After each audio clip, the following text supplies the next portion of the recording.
Hello नमस्कार समस्त को। आपण लास्ट वीडियो रे मोर देखिथिबे मु राउरकेला पहुँची जाइथिली। तो पहुँच सारा पर घरे होची मम्मी रुटी और चिली चिकेन बनईथला। पूरा पेटे खाई देकी सोई पड़ली। उठिकी तापरे ब्रश फ्रश करिकी गोटे फल खाईदेली। आपन तो जानछे मोर गोटे आदत खाइबार किछि फल कि किछि काजू किसमिस सेमती तो टिके खाई देकी मु बाहरी पड़ली बुलिया को। एबे मु जाउची मो सांग घर को प्रियंका घर को। तो मुझे ता सहित एक्चुअली मु राउरकेला जेबे भी आसे सी सब बेले अवेलेबल थाए। तो ता संगे गाड़ी रे बाहर जाए और सी ही मो गाड़ी चलाए। मु ता घर तक पहुँचला परे मु ताकू मो गाड़ी हैंड ओवर कर दिए। तो सी ही मते गाड़ी चलाए। तो आम मैंने हूँ स्कूल कॉलेज देन आमर सेम कंपनी भी थिला। तो आमे बहुत पुराना सांग।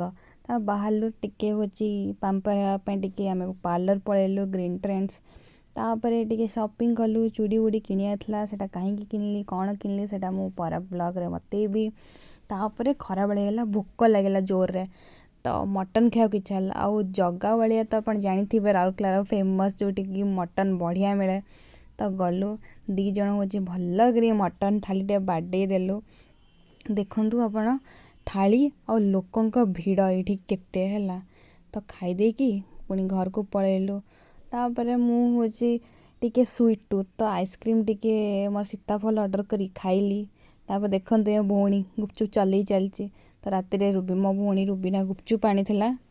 तो ताकू भल कि राति रे गुपचुप खाई देकी तापर डिनर करके सोई गलु। आपण को ब्लॉग केमती लागिला जणेबे।